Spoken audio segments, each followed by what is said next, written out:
We have a crisis in the world, tremendous crisis, and also crisis in our consciousness, in us. I see the urgency of change, radical revolution, mutation in the mind. I see it. It is necessary. There is complete quietness of the mind, and that which is silent has vast space. Only then that which is nameless comes into being.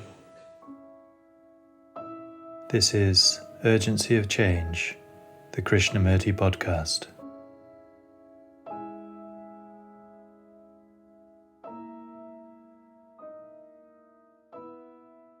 Belief is a projection or an invention of thought, but we are attached to it because it gives a certain feeling of security, however illusory it is.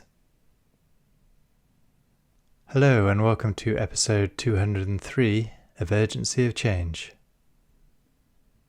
Each episode of the Krishnamurti podcast features carefully selected extracts from the archives. The aim is to represent different aspects of Krishnamurti's radical approach to many of the issues and questions we all face in our lives.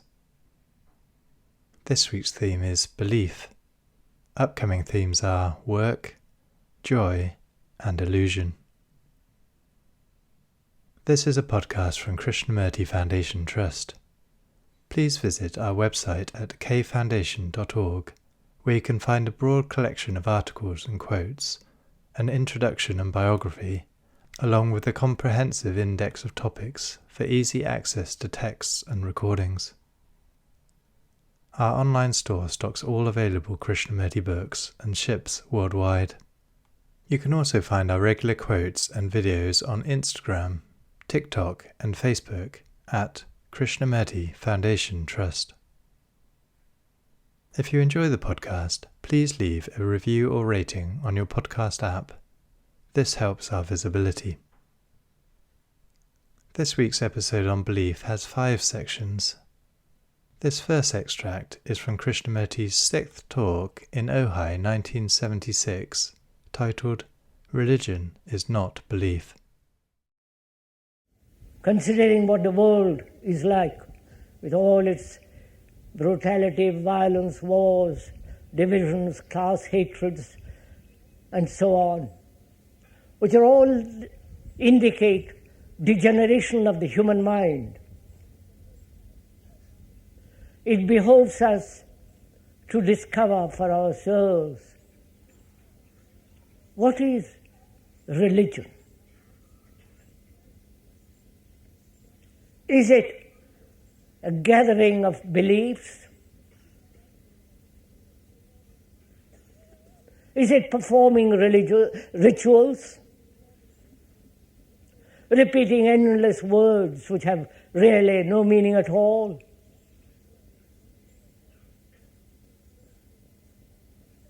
Is it going to Sunday morning to a church or to a temple or to a mosque and repeating some words and think one is terribly religious?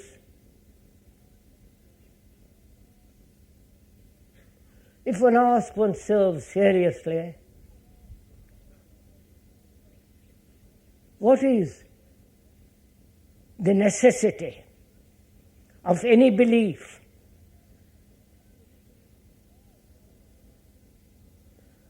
Of any conclusion? Because belief, conclusions divide people. You have it in this little village. 5 or 6 divisions of Christianity. And throughout the world there is so much division brought about by so-called religions. The Hindu, the Buddhist, the Muslim, the Christian, and their innumerable sects. So what is the importance of any belief at all? Or does belief prevent the understanding of what truth is?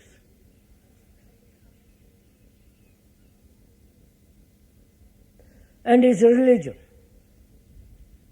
divorced from daily life?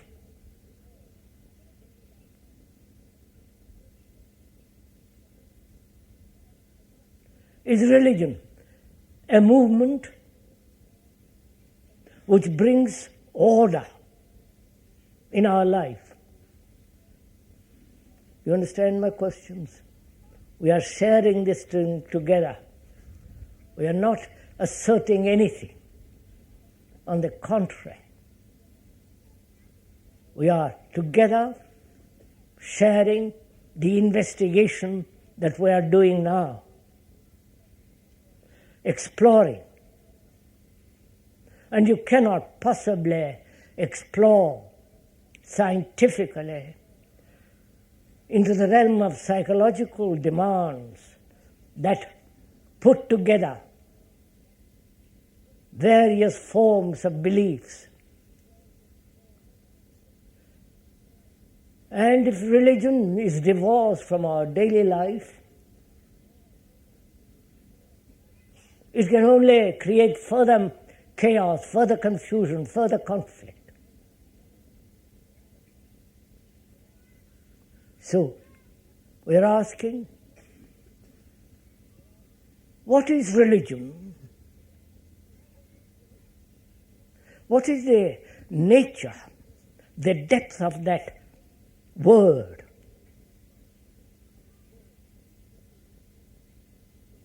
Each one will think he will answer that, the meaning of that word, according to his particular fancy, imagination, or his conditioning. If he is a Hindu, he will say, religion is my belief in something, or and so on.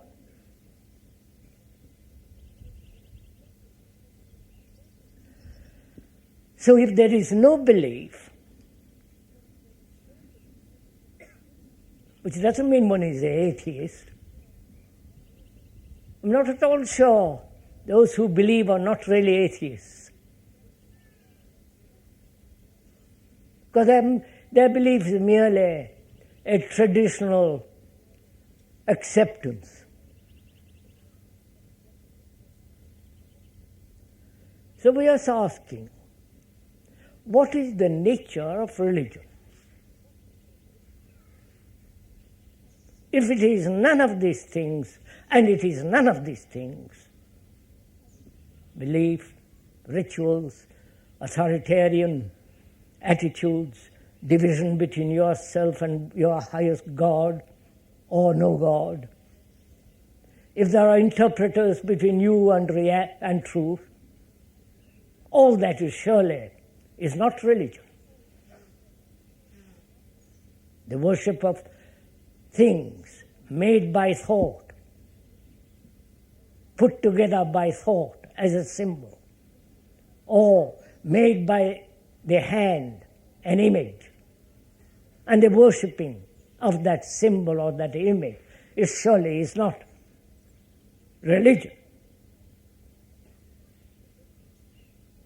So what is religion?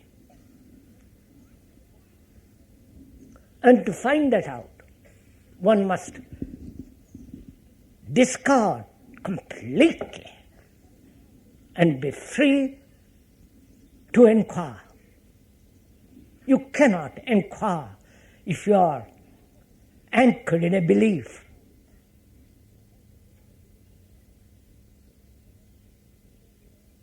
So if you are really earnest to go into this question, and you must go into this question, every human being must inquire. Not accept, but explore into the nature of that word, the meaning of that word, and the depth of that word. Because the word is merely a sound. The sound can produce a meaning, but it's much more than that.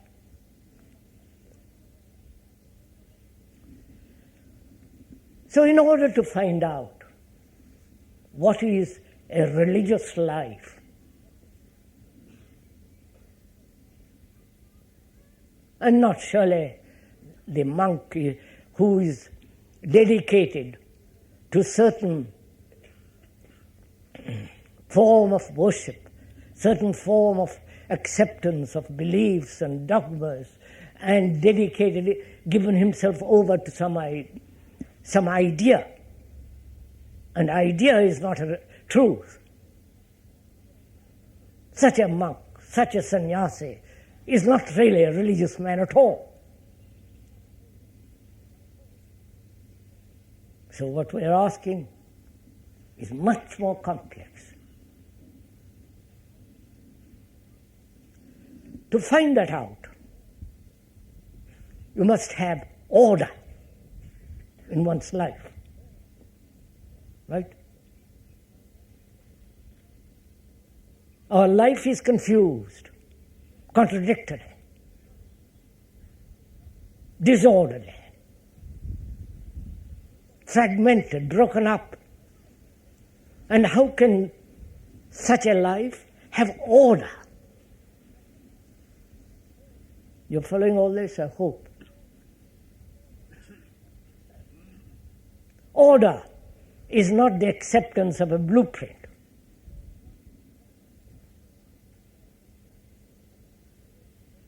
Order comes only when one realizes, aware, fully, without any choice, one's own confusion, one's own daily disordered life.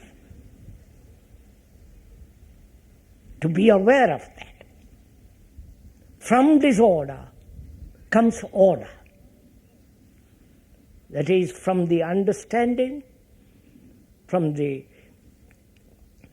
awareness without any choice, the observation of our daily life which is disorderly, the observation not based on condemnation, rationalization.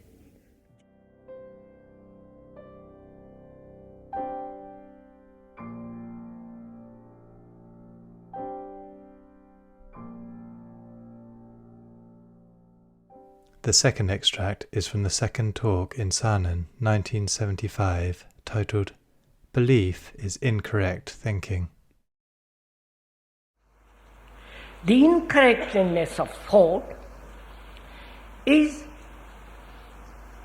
the utter denial of freedom, both politically, religiously, and socially. When thought is incorrect, we are not laying down any dogma. We are just observing how thought, in its activity, creates obscurity because it's not clear.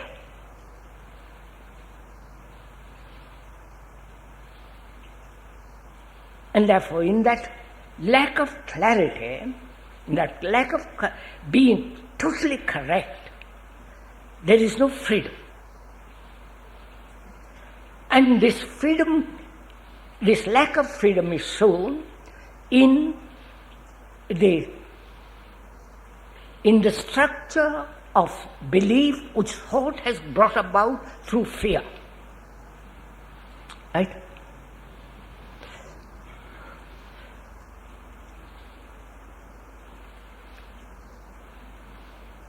We all believe in something.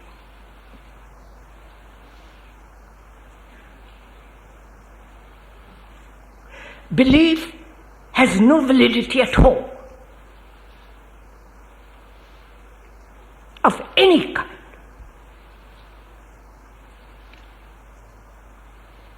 Belief implies a projection of incorrect thinking from a desire for future, for hope out of despair.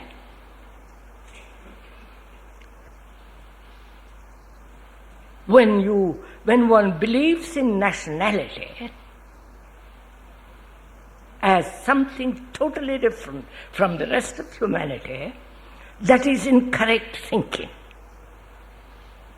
When you state that separate the countries according to nationalities, according to religious structure or economic structure, that is incorrect thinking. Therefore, in that, there is no clarity and no stability.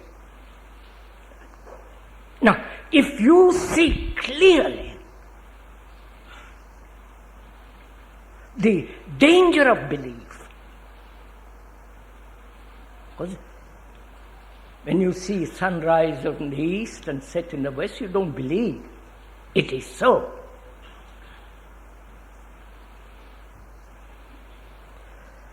But we have fear brought about by thought, and we believe in the most extraordinary things. If you examine not only the economic world and the communist bloc, they are as credulous, as brutal, as violent as the believers in something which is utopian, which is godly, which is divine, which is Jesus, which is Christ, which is all the rest of it, all in India. It's the same pattern. Now, that's one, do you see this clearly? That belief, which is incorrect thinking, which has no basis, but it has a basis of desire, fear, which again is the movement of thought. If you see that clearly, belief has no place whatsoever. Therefore, you won't fight me because I believe in something else and you believe in something else. We have no belief. I wonder if you see this, the importance of this. Belief implies opinion, judgment, evaluation, which prevent the clarity of perception. Right? Is one aware of this? Is one aware that one has beliefs and one clings to them, and for those beliefs who are willing to kill, destroy other human beings? Not only the deeply rooted beliefs, but pragmatic beliefs.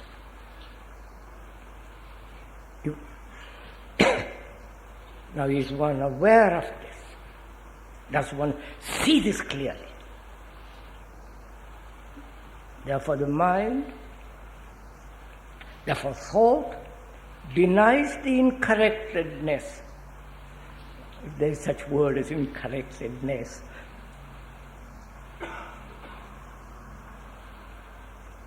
thought sees the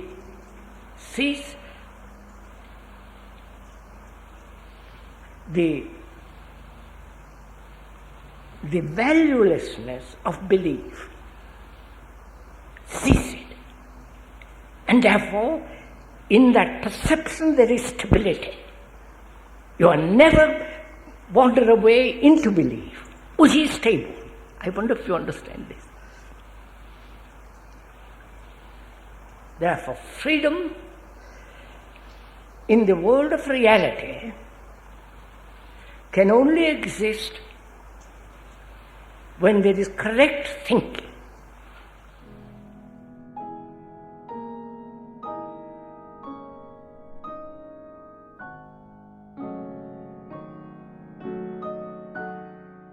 The third extract is from Krishnamurti's second talk in Amsterdam, 1981, titled Belief is Merely a Projection.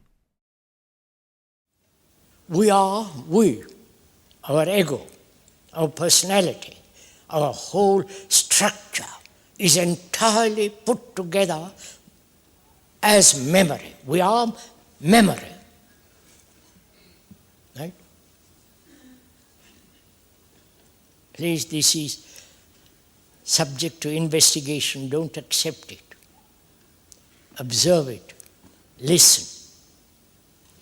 The speaker is saying the you, the ego, the me is altogether memory. There is no spot or space in which there is clarity. Or you can believe, hope, have faith that there is something in you which is uncontaminated, which is God, which is a spark of that which is timeless. You can believe all that. But that belief is merely illusory. All beliefs are. But the fact is that our whole existence, we are entirely memory, remembrance.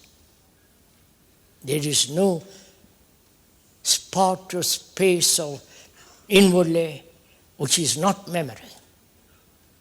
You can investigate this if you have time, perhaps not this morning because we have a lot to cover.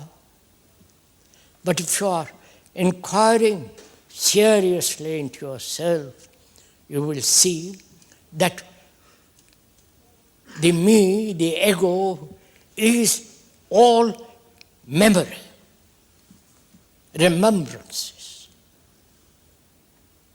And that's our life. We function, live from memory. And for us, death is the ending of that memory. Right?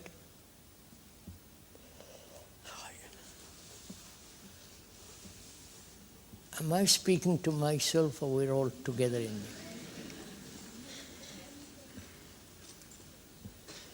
See, the speaker is used to talking in the open, under trees, or in a vast tent, without these glaring lights. And one can then have an intimate communication with each other. As a matter of fact, there are only you and me talking together. Not all this enormous audience in a vast hall, but you and I sitting on the banks of a river on a bench, talking over this thing together. And one is saying to the other, we are nothing but memory. And it is to that memory that we are attached. My house, my property, my experience, my relationship, the office I go to, the factory, the skill I've been able to gather during a certain period of time. I'm all that. And to that, thought is attached. That's what we call living.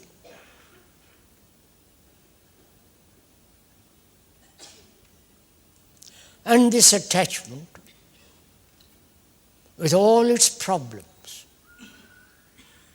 because when you are attached, there is fear of losing. We are attached because we are lonely, deep, abiding loneliness, which is suffocating, isolating, depressing. And the more we are attached to another, which is again memory, the other is a memory. My wife, my husband, my children are physically different from me. Psychologically, the memory of my wife, I'm attached to that, to the name, to the form. My existence is attachment to that memory which I have gathered through all my life. Where there is attachment, I recognize, observe, there is corruption.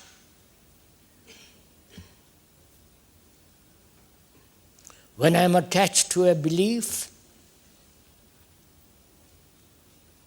hoping in that attachment to that belief there will be certain security,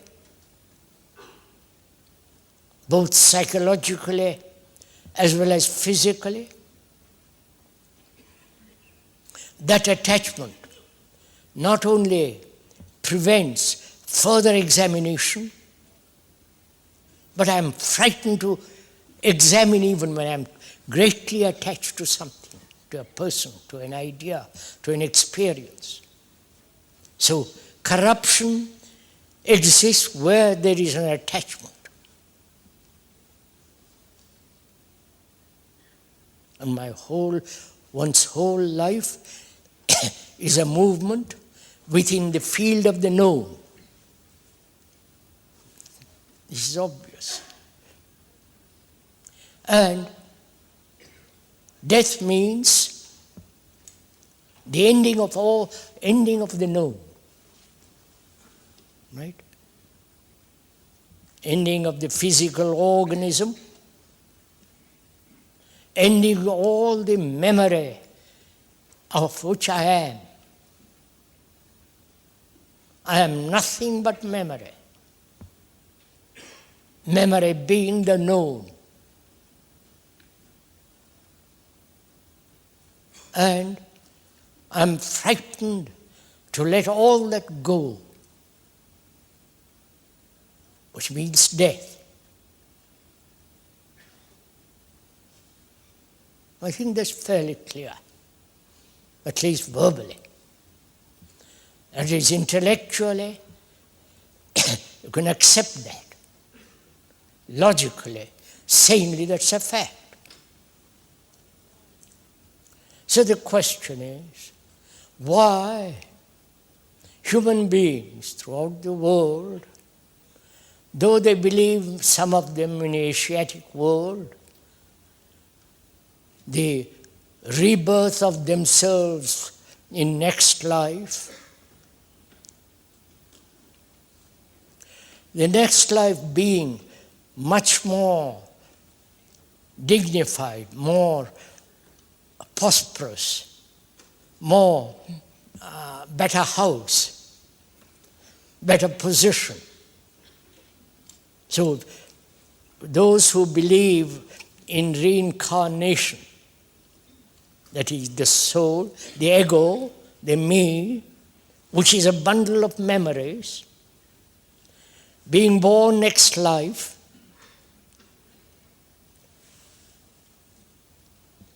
the next life is better life because if I behave rightly now, conduct myself righteously, live a life without violence,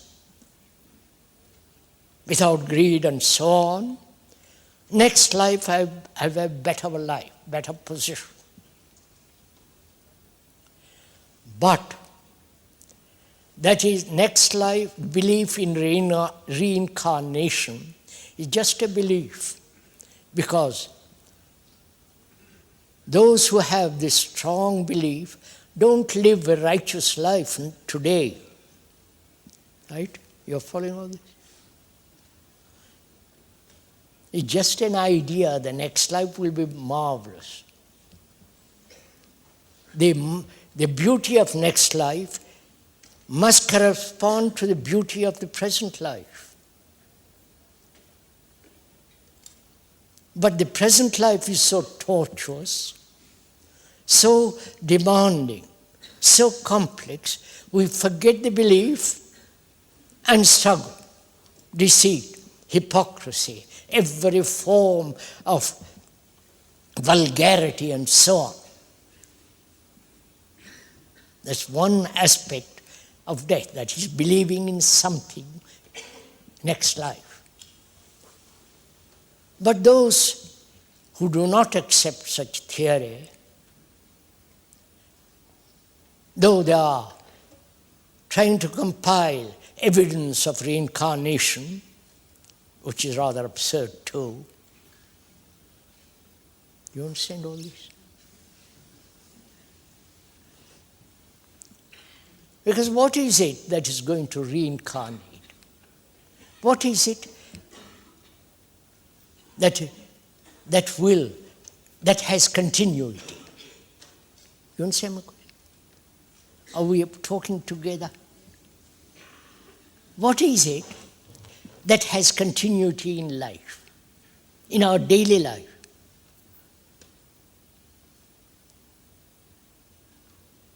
It is the remembrance of yesterday's experience, pleasures, fears, anxieties.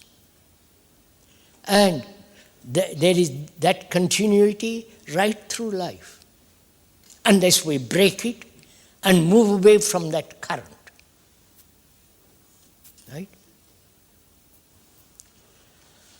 Now the question is it possible, while one is living, with all the turmoil, with that energy, capacity, to end,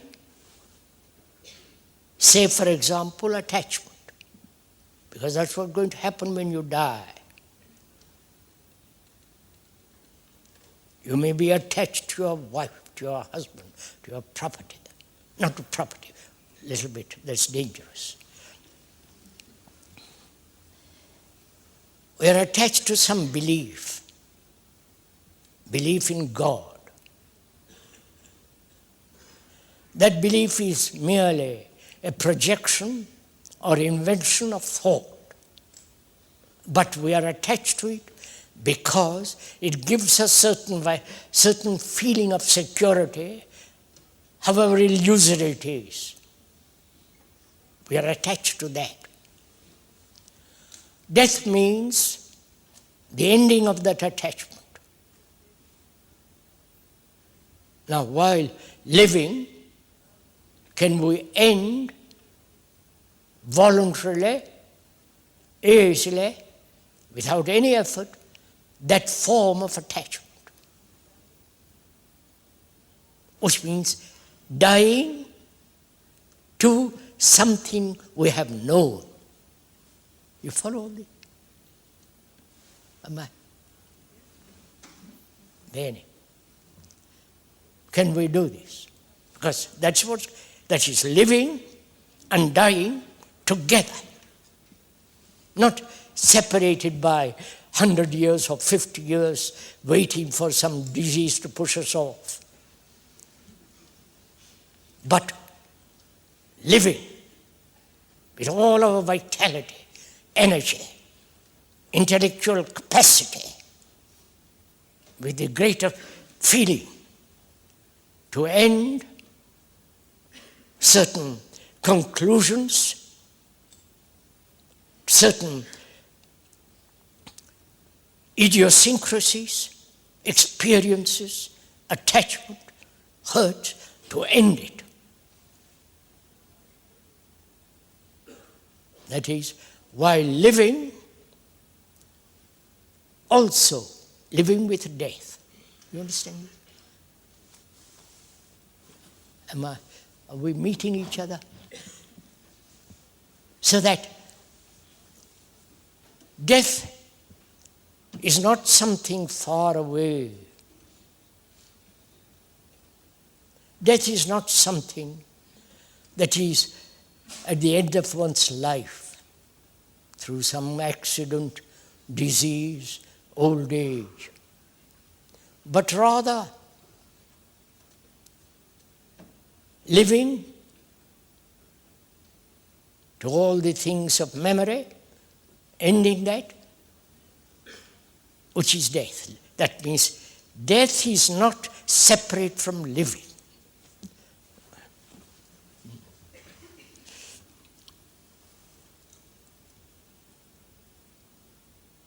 Also, as we said yesterday, we should consider together sitting on the banks of that river on a bench, water flowing, clear, not muddied, polluted water, seeing all the movement of the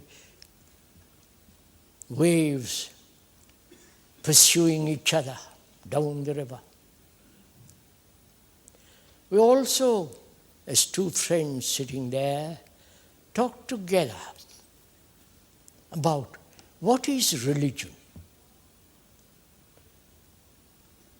Why has religion played such great part in our lives from the ancient of times till today?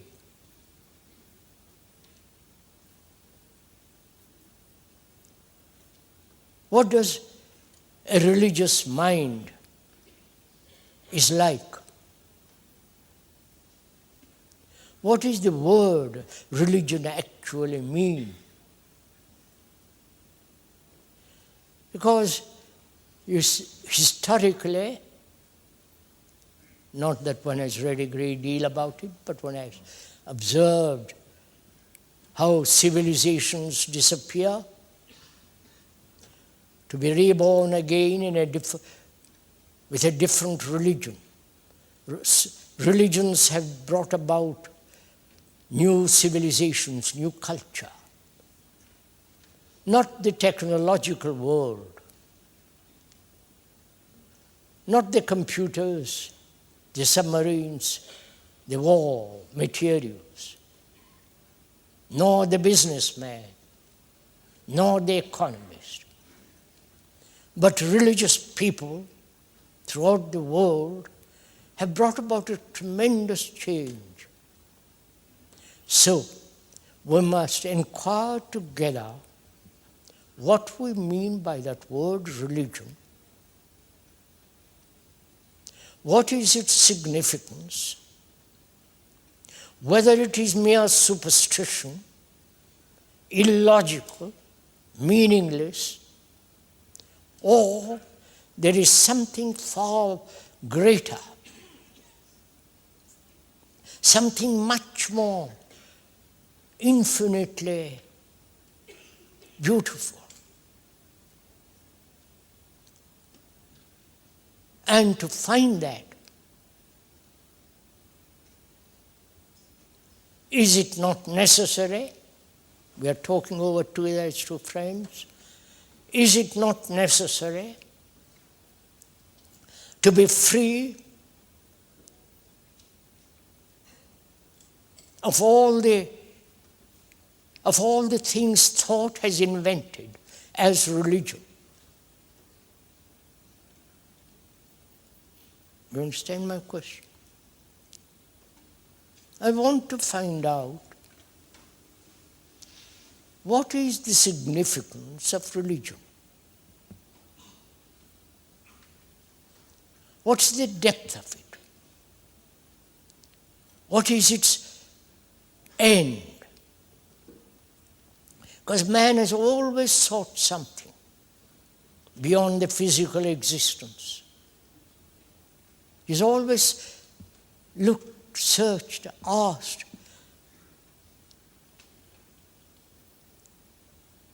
suffered, tortured himself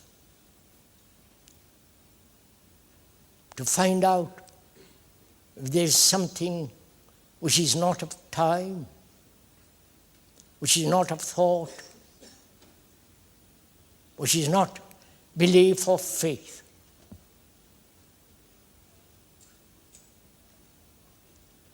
And to find that out, one must be absolutely free. Otherwise, if you are anchored to a particular form of belief, that very belief will prevent investigation into what is eternal, if there is such thing as eternity, which is beyond all time, beyond all measure. So one must be free.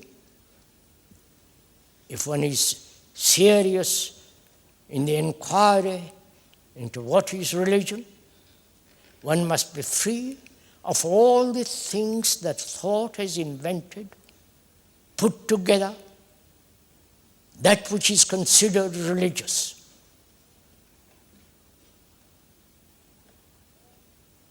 That is, all the things that Hinduism has invented with its superstition, with its beliefs, with its images, and the ancient literature, as the Upanishads and so on, one must be completely free of all that. If one is attached to all that, then it is impossible, naturally, to discover that which is original. You understand the problem? That is, if my mind, my brain, is conditioned by the Hindu superstition, beliefs, dogmas, idolatry, with all the ancient tradition, my mind then is anchored to that. Therefore it cannot move. It's not free. Therefore, one must be free completely from all that. Being a Hindu, right? Similarly, one must be free totally from all the inventions of thought as the rituals, dogmas, beliefs, symbols, the saviors and so on of Christianity. That may be rather difficult, that's coming nearer home. Or, if you go to Ceylon or the Tibetan, North, Buddhism, with all their idolatry, as the idolatry of Christianity, they too have this problem, being attached as security to the things thought has invented. So, all religions, whether Christianity, Islam, Hinduism, or Buddhism, they are the movement of thought continued through time, through literature, through symbols, through things made by the hand or by the mind. All that is considered religious in the modern world. To the speaker, that's not religion.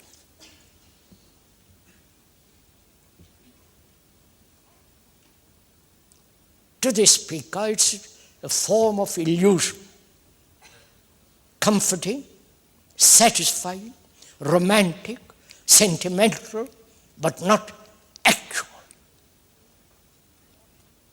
Because religion must affect life, the way we live. That is the significance of life. Because then only when there is order, as we talked about yesterday, in our life, order is something that is totally disassociated with a disorder. We live in disorder. That is in conflict, contradiction, say one thing, do another, think one thing, and act another way. That is contradiction. Where there is contradiction, which is division, there must be disorder. And a religious mind is completely without disorder. That's the foundation of religious life. Not all the nonsense that's going on with the gurus, with their idiocies. You know, that's the most extraordinary thing.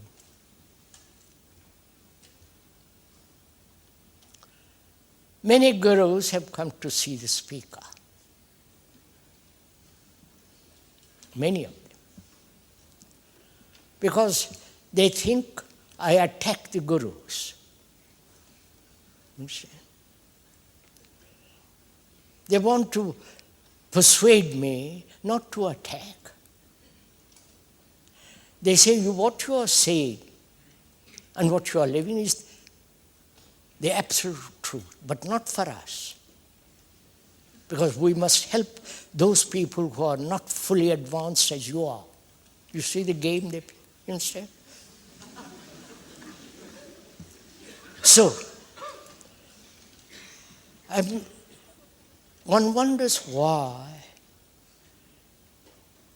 the Western world, or some of the Western people, go to India, follow these gurus, get initiated, whatever that may mean, put on different robes, and think they're terribly religious. But strip them of their robes, stop them, inquire into their life. They're just like you and me. So, the idea of going somewhere to find enlightenment, changing your name to some Sanskrit name, seems to strangely absurd and romantic without any reality. But thousands are doing it. Probably it's a form of amusement.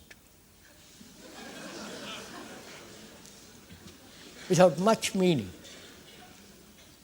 The speaker is not attacking. Please, let's understand, we are not attacking anything, we're just observing. Observing the absurdity of the human mind.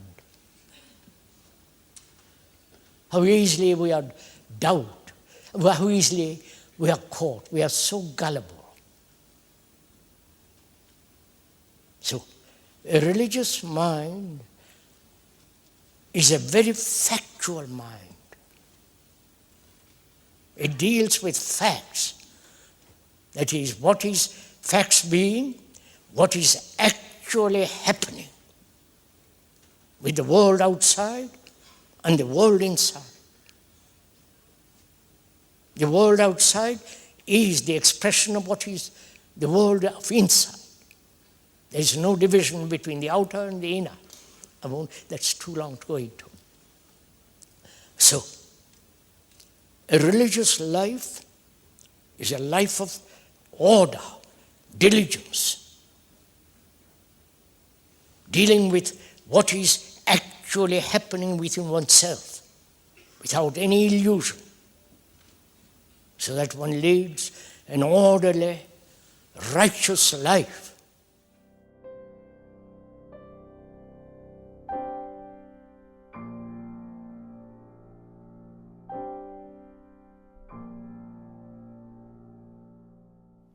The fourth extract is from the fourth talk in New Delhi, 1982, titled, "Is it possible to be free of all belief?" Loneliness is the result of our daily life. Each one of us is completely convinced that he is a separate soul, separate entity. And all his activity is self-centered. From the highest to the lowest is self-centered, selfish. And the daily activity of this self-centeredness will inevitably bring about solitude, loneliness, separatism, division. And we are asking, is this isolation in our way of thinking, in our way of life, is that one of the causes of sorrow?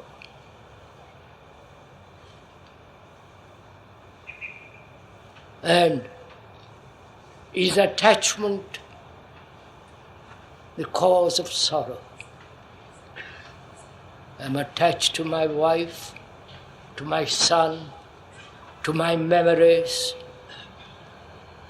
to my beliefs, to my experience. I'm attached to them. I believe and I'm attached to that belief. And when that belief is questioned, doubt, shaken, there is uncertainty, pain. And is that one of the causes of sorrow? So is it possible to be free of all belief? Not one particular belief or one particular ideal, to be totally free of all ideals, all belief.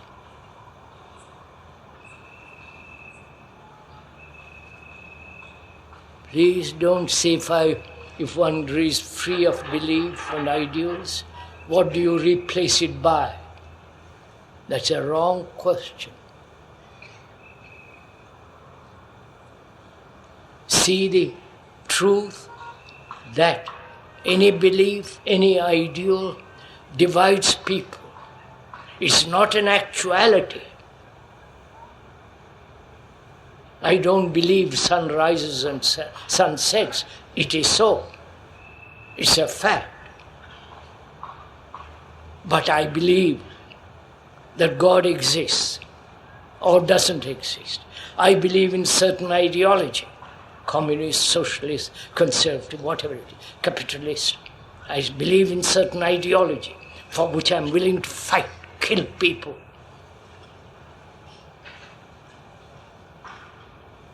So, to be entirely, completely free of all belief.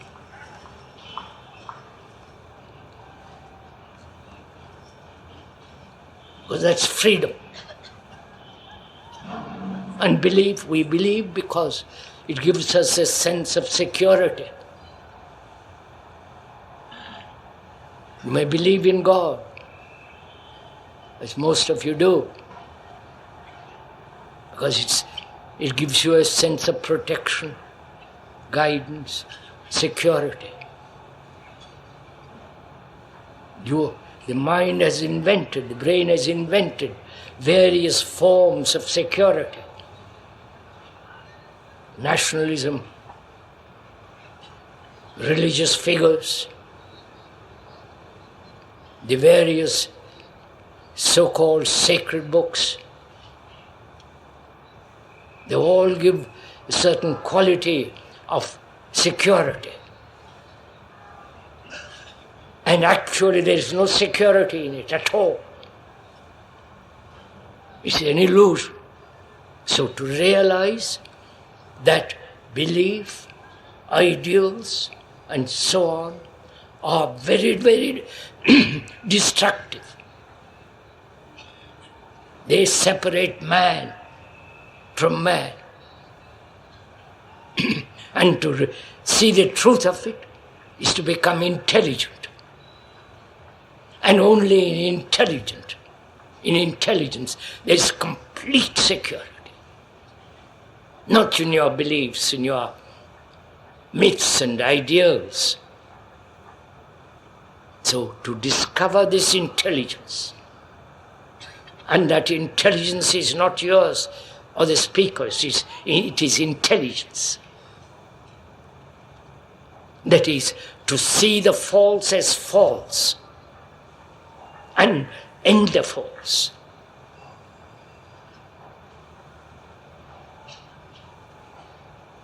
To see what is actually, not imaginatively run away from it, to see actually what we are. And explore into it.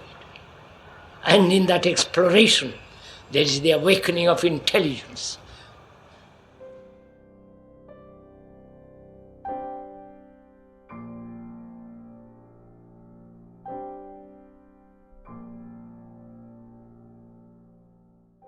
The final extract in this episode is from Krishnamurti's third talk in Ojai 1949, titled, Would We Be Lost Without Beliefs?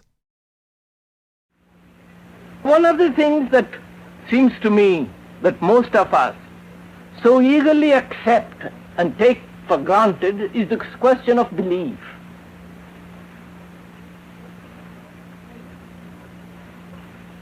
I am not attacking beliefs.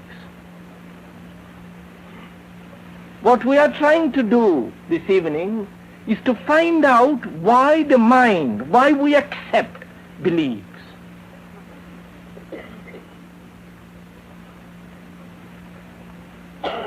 And by perhaps understanding the motives, the causation of acceptance,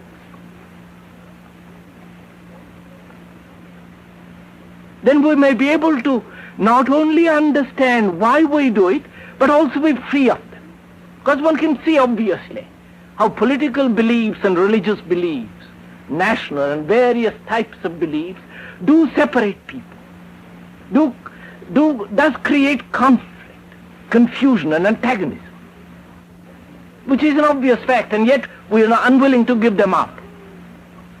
There are the Hindu beliefs, the Christian beliefs, and the Buddhist and innumerable sectarian national beliefs, various political ideologies, all contending with each other, trying to convert each other.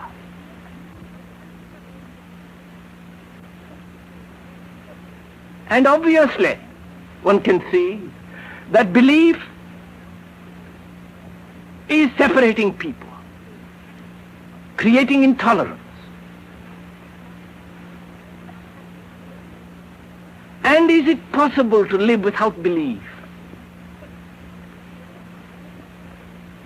One can only find that out if one can study oneself in relationship to a belief.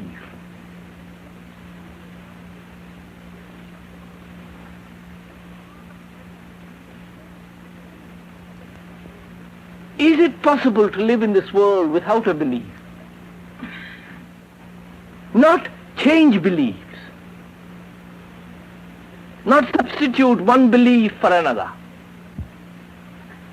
but to be entirely free from all beliefs so that you meet life anew each minute, which is after all the truth.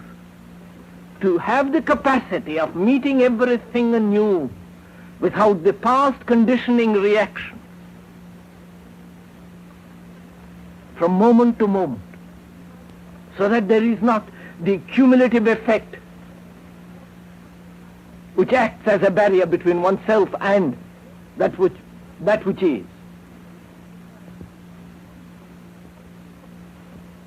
Obviously, most of us accept or take on beliefs because first there is fear.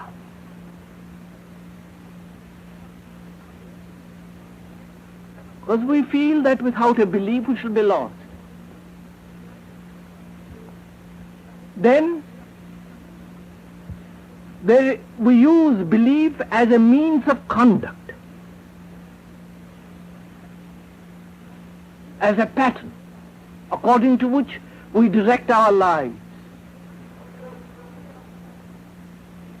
And also we think that through belief there can be a collective action. So in other words, for action, we think belief is necessary.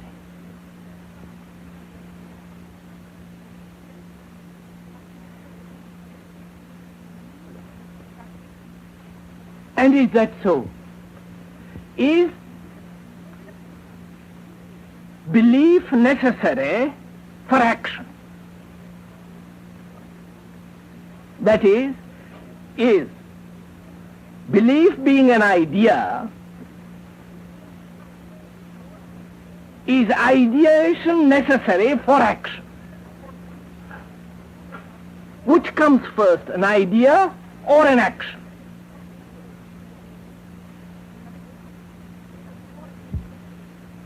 Surely action, then either it is pleasurable or painful, and according to that we build up various theories, and then from that proceed to act.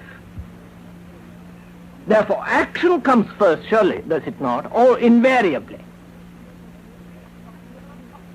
And when there is fear, when there is the desire to collect many in order to act, then the ideation comes in.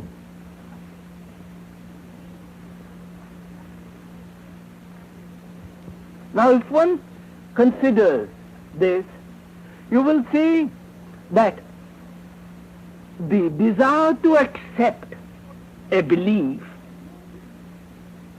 as I said, one of the reasons is fear. Because if we had no belief, what would happen to us? Wouldn't we be very frightened of what is going to happen? If we had no pattern of action based on a belief,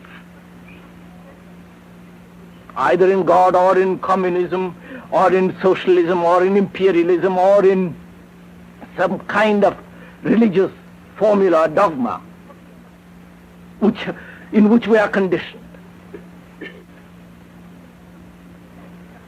we would feel utterly lost, wouldn't we? And is not this acceptance of a belief the covering up of that fear, the fear to be really nothing, to be empty?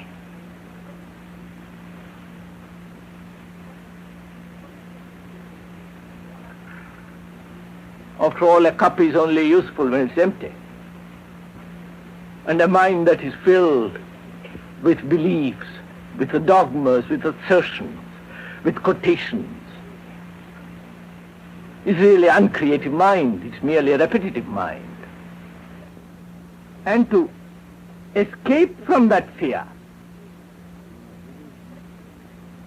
of emptiness, that fear of loneliness, that fear of stagnation, not arriving, not succeeding, not achieving, not being something, not becoming something, is surely one of the reasons, is it not, why we accept so eagerly and greedily beliefs.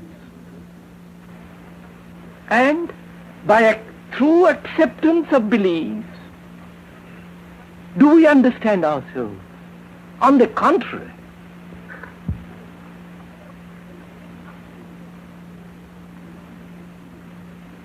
a belief, religious or political, obviously hinders the understanding of ourselves. then it acts as a screen through which you are looking at yourself. And can we look out at ourselves without beliefs? If you remove those beliefs, the many beliefs that one has, is there anything to look at? And if you have no beliefs with which the mind has not identified itself, and therefore the mind, without identification, is capable of looking at itself as it is, then there surely is the beginning of understanding of oneself. And if one is afraid, if there is fear, which is covered over by a belief, and in understanding belief, one comes to face with fear,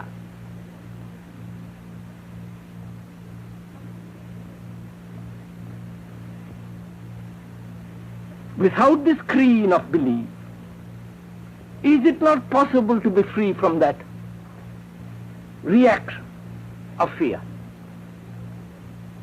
That is, to know one is afraid and staying there without any escape.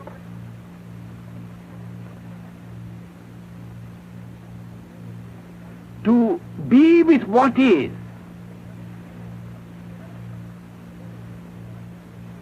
surely is much more significant, much more worthwhile than to escape from what is through a belief. So, one begins to see that there are various forms of escape from oneself, from one's own emptiness, from one's own poverty of being, such as knowledge, such as amusement, various forms of addictions and distractions, learned and stupid, clever and not worthwhile.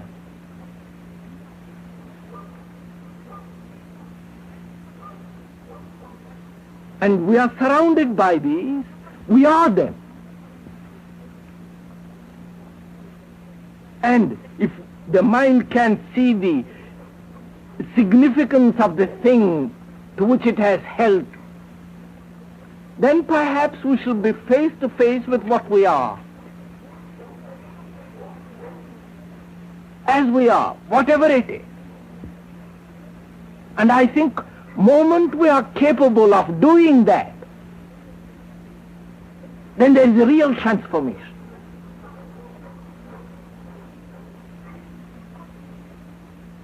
Because then there is no question of fear.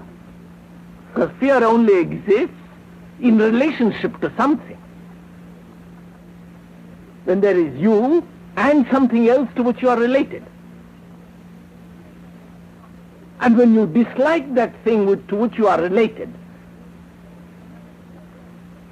and try to avoid it, then there is fear. But when you are that very thing, then there is no question of avoidance.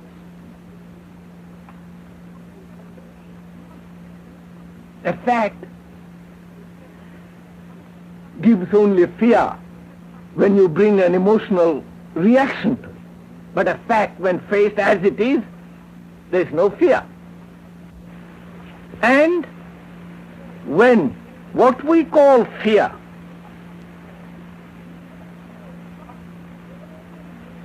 is no longer named but only looked at without giving it a term,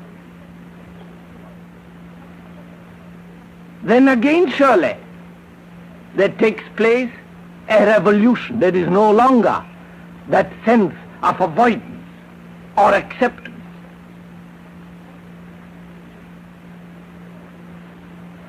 So, in understanding belief, not superficially, but why the mind attaches itself to various forms of beliefs. Why beliefs have become so significant in our lives. Belief about death, about life, what happens after.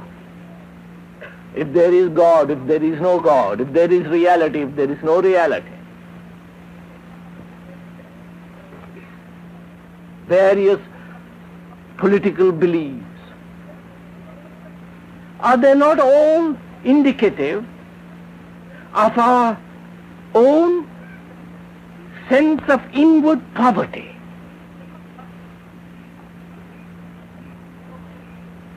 And do they not reveal a process of escaping or act as a defense? And in studying our beliefs, do we not begin to know ourselves as we are? Not only at the upper levels of our minds, of our consciousness, but deeper down. And so, the more one studies oneself in relationship to something else, as belief, the more the mind becomes quiet. Without this false regimentation, without compulsion. The more it knows itself, the more quiet it is, obviously. The more you know something, the more you are familiar with it. And the more the mind becomes quiet. And it is only when the mind is really quiet, not made quiet. Surely there's a vast difference between a mind that is made quiet and a mind that is quiet. You can compel a mind by circumstances, by various disciplines, tricks and so on, to make it quiet. But that's not quiet, that's not peaceful. That's death. But a mind that is quiet because it understands the various forms of fears and because it understands itself, such a mind is creative.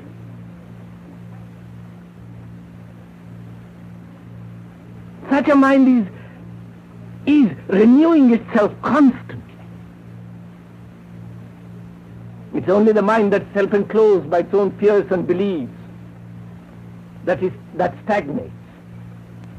But a mind that understands its relationship to the values about it, not imposing a standard of value, but understanding it. Surely such a mind becomes quiet, is quiet. It's not a question of becoming. It's only then, surely, that is capable of perceiving what is real from moment to moment. Reality is surely not something at the end, an end result of a cumulative action. Reality is to be perceived only from moment to moment. And it can be perceived only when there is not the accumulative effect of the past on the moment.